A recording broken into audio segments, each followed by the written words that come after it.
আজ আপনাদের একটি ভুল ধারণা ভেঙে দেব। অনেকেই মাইক্রো ক্রেডিট, মাইক্রো ফাইন্যান্স ২ টা জিনিস এক করে ফেলি। আবার বুঝতে পারি না আসলে ২ টা আদৌ এক কিনা। তো আজকের ভিডিওতে আপনারা বুঝতে পারবেন মাইক্রো ক্রেডিট এবং মাইক্রো ফাইন্যান্সটা কি। তো চলুন ভিডিও শুরু করা যাক। স্বাগতম এসো মাইক্রো ফাইন্যান্স শিখি ইউটিউব চ্যানেলে। তো চলুন আমরা আগে জেনে নেই মাইক্রো ক্রেডিট কি। মাইক্রো ক্রেডিট হচ্ছে ক্ষুদ্র ঋণ প্রদানের একটি বিশেষ ধারণা, যা মূলত নিম্ন আয়ের ব্যক্তিকে উদ্দেশ্য করে ঋণ দেয়া হয় এবং তাদের ঋণ দেওয়ার উদ্দেশ্যে ফোকাস করা হয়ে থাকে। এর উদ্দেশ্য হলো মানুষের আত্মকর্মসংস্থান সৃষ্টি করা এবং উক্ত ব্যক্তিকে আত্মকর্মসংস্থানের জন্য ক্ষুদ্র ক্ষুদ্র আকারে ঋণ প্রদান করা। আমরা উদাহরণস্বরূপ বলতে পারি ডক্টর মোহাম্মদ ইউনূসের গ্রামীণ ব্যাংকের কথা, যেটা ক্ষুদ্র ঋণ প্রতিষ্ঠান হিসেবেই যাত্রা শুরু করে। এবার আসুন জেনে নেই মাইক্রো ফাইন্যান্স কি।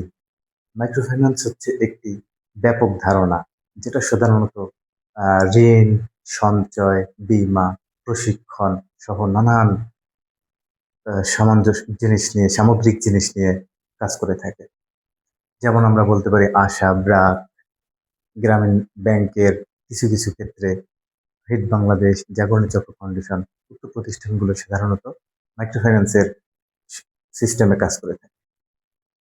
মাইক্রো ফাইন্যান্সের উদ্দেশ্য হলো শুধু ক্ষুদ্র ঋণ নয়, ক্ষুদ্র ঋণের পাশাপাশি তাকে ভবিষ্যতে যে সুযোগ সুবিধাগুলো দেয়া যায় এগুলোও অন্তর্ভুক্ত। তো আসুন আমরা আরেকটু বৃহৎ ব্যাখ্যায় যাই যে আসলে ক্ষুদ্র ঋণ এবং মাইক্রো ফাইন্যান্স, যেটাকে হচ্ছে আমরা ক্ষুদ্র অর্থায়ন বলে থাকি, এই দুটার পার্থক্য সম্পর্কে জানব। তো চলুন ক্ষুদ্র ঋণের সম্পর্কে আমরা জানি।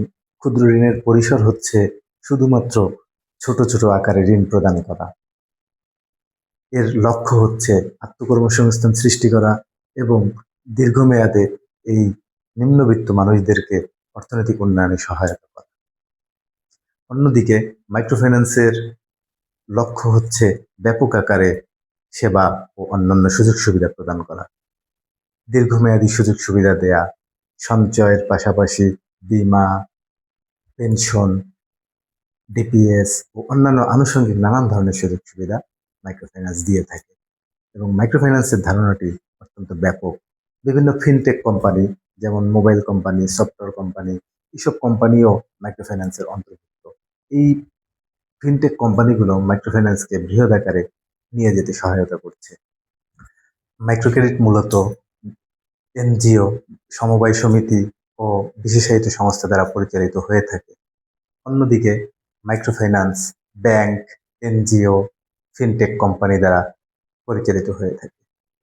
আশা করি মাইক্রো ক্রেডিট ও মাইক্রো ফাইন্যান্স সম্পর্কে আপনারা পরিপূর্ণ একটা ধারণা পেয়েছেন, হয়তো স্বল্প পরিসরে, কিন্তু এই স্বল্প পরিসরের ধারণাটুকুই আমাদের জন্য অনেক সময় না বোঝার কারণ হয়ে থাকে।